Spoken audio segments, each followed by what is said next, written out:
Hey guys, welcome back to today's video. Today is Friday, December 5th, 2025, and today we are going to be talking about the state of Indiana and a brand new House bill put forth to gerrymander the state to give Republicans a 9-0 advantage on the congressional level from this state, the Hoosier state that has a lot of attention and national focus on today, as next Monday, the Indiana State Senate will now vote on the bill as the Indiana House has officially passed forth this map.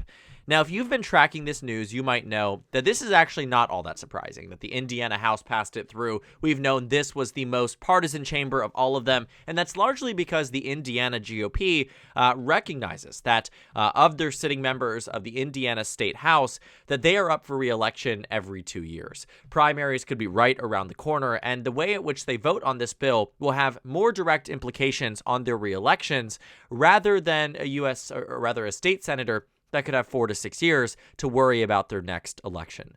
But the Indiana House passed this, but not by the margin that you think. Taking a look at the Indiana State House, Republicans currently have 70 seats to the Democratic Party's 30. There is no filibuster structure, and even if there was, Republicans would have a more substantial majority against it to push back against the Democrats, but this is a 70-30 House. Best case for the Democrats, in theory, was that maybe 1 or 2 Republicans would cross over party lines to vote against this gerrymander, but a lot actually happened here. You see, Republicans might have had 70 seats, but the final roll call vote ended up with just 57 votes in favor and 41 opposed. That means 11 Republicans crossed party lines to vote with the Democrats in opposition to this redistricting bill, an issue that is going to raise a lot of eyebrows in the state of Indiana as they now look to the Indiana State Senate for a Monday vote. Because the Indiana House, like I said, has these implications in a way that makes it a guarantee that this is a race, makes it a guarantee that this is a vote that will matter for all of their elections. I imagine that upon immediate, movement, there will be conversations about primarying those 11 Republicans who tried to stop this bill in the first place because it just needs a simple majority as declared by Indiana state law to do a mid-decade redraw. But the state Senate was where we knew a lot of the holdouts were going to be. And it looks like there might be even more than we otherwise might think. Because put it this way, the Indiana State Senate right now has a Republican majority of 40-10. They only need about 25 votes here, meaning that about 16 Republicans are needed to defect to give Democrats that win in blocking the map from being implemented. So far, 12 Republicans have publicly come out and said they are in opposition to the bill. All 10 of the Democrats are too, meaning that just 4 more Republicans need to come out against it. Now, 8 Republicans have yet to make a statement. It's rare to not make a statement on something as salient as this, but it is largely seen as a cop-out, an excuse to not make a statement. That way you can vote how you wish without the scrutiny and the lead up to it. And what we know is that many of these state senators that have publicly come out against this bill have received swatting attempts, threats to themselves and their families, in a really big push and intensity, scaled by the President of the United States and Vice President J.D. Vance and Speaker Mike Johnson. And these things are done with intention. They're done to pressure these Republicans to crack and to vote for this map. But a lot like what we've seen in the Indiana State House, where there were a shocking number of Republicans in opposition, there's no doubt in my mind that come Monday, the same exact thing will happen.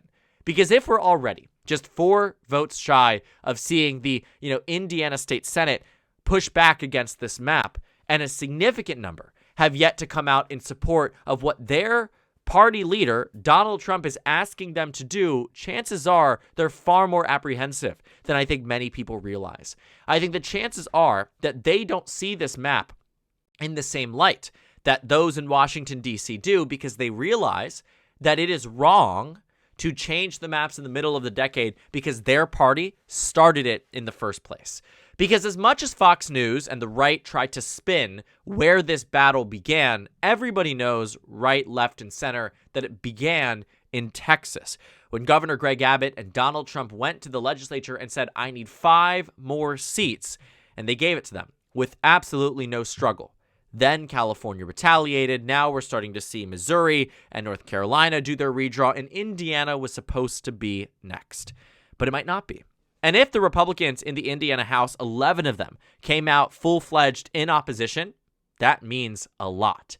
It really changes the dynamics of what the Monday vote will look like in the state Senate, because not only is this opening up the permission structure, that a significant number of more vulnerable Republicans are in opposition to it, but also, too, that this sheer idea that Republican opposition can be formed and utilized and be made effective is exactly what this shows.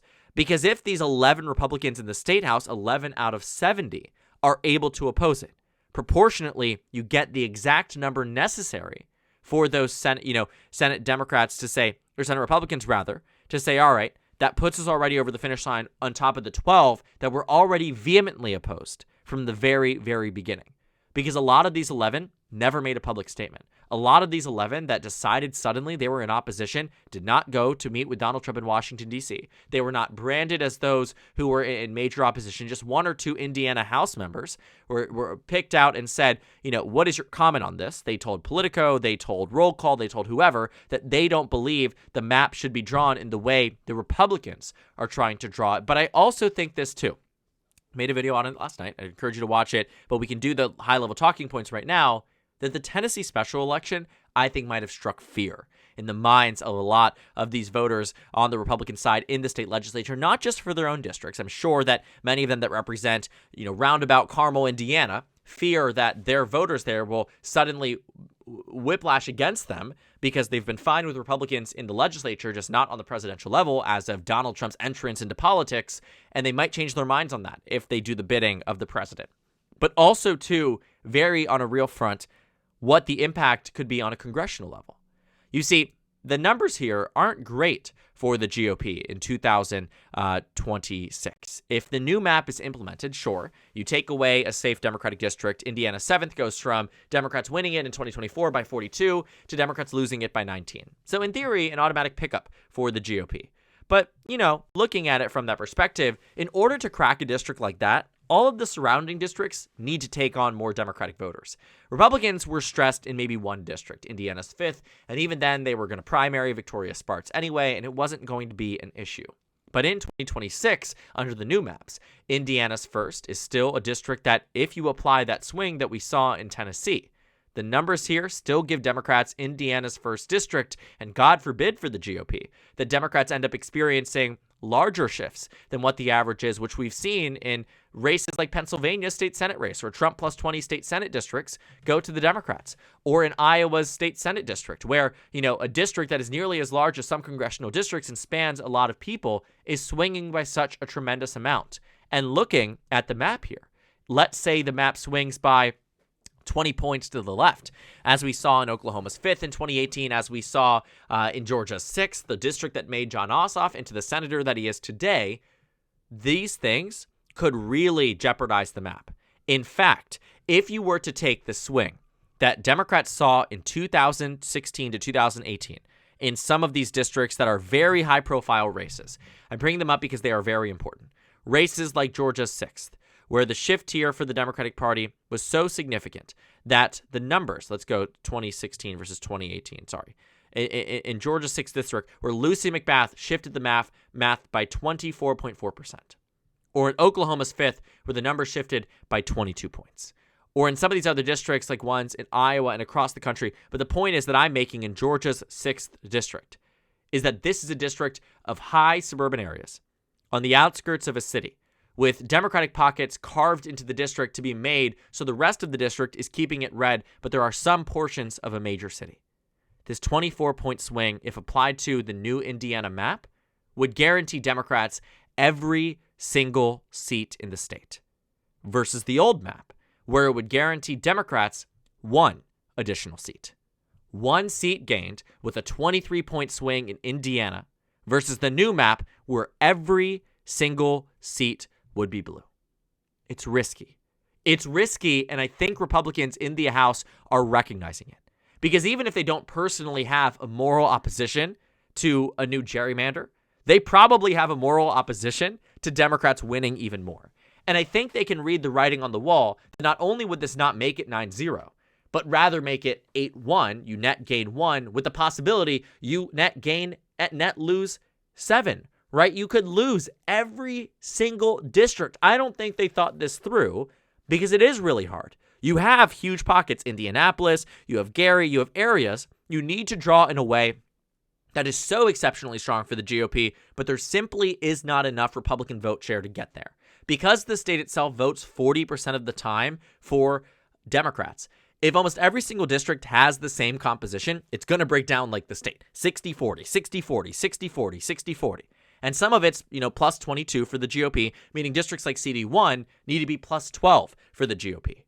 But they know and can read the writing on the wall. And Republicans, I believe, are going to doom this map for whatever their intentions and reasonings might be because of what we've seen over the past few weeks. And I do believe that this Indiana state vote having a significant number of Republicans in opposition, despite them being the most vulnerable members of the Indiana state representation, matters. And I think it makes a difference, and it shows that there is an appetite to sink this map far before it even gets to the Senate vote. And if we're already at the point where we are just votes away, 2 or 3 votes away from the numbers shifting down to benefit, the Democratic Party by the degree that it is expected to, you are going to not only reach that, but surpass it in December 8th, right? Or what is it? 6, 7, 8. Don't laugh. The 8th of December is when the vote will take place in the Indiana State Senate. It will probably sink, not by just 1 vote, but probably by more than you realize. And I think that is what this Indiana House vote says. So we'll keep an eye on it. It's going to be a fascinating race. It's going to be a very interesting one to show. But I do think Republicans are likely doomed when it comes down to their new GOP gerrymander in this state. And they only really have to blame themselves for what happens not only in this vote, but the impending 2026 midterm elections. So thank you guys so much for watching this video. Make sure to comment down suggestions below. Subscribe on the left if you haven't already, and check out the Instagram and Twitter. At the bottom left of the screen, there's also a Discord server for you to go ahead and join. On the screen, there's a video for you to watch, and then a playlist for my 2026 House election analysis videos. Again, thank you guys so much for watching, and I will see you all later today.